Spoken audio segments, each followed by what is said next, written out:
Hi hello guys, welcome to the channel. This video I will show you how to enable scroll lock on or off on your laptop.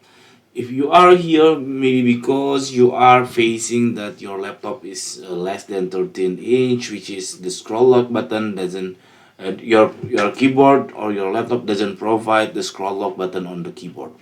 So the solution is very simple. You just open up your Windows and then you'll find on screen keyboard on the software. So I will type in on screen keyboard here on screen keyboard, and then this is the full keyboard listed, the full button keyboard listed here.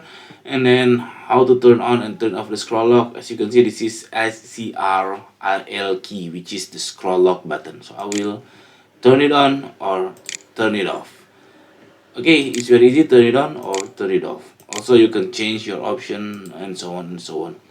Okay, that's it. This very simple tutorial. I hope it's helpful for you. If it's it, please click thanks on the button below, because we will appreciate that if you any amount of thanks you submit to us. Thank you. Bye bye.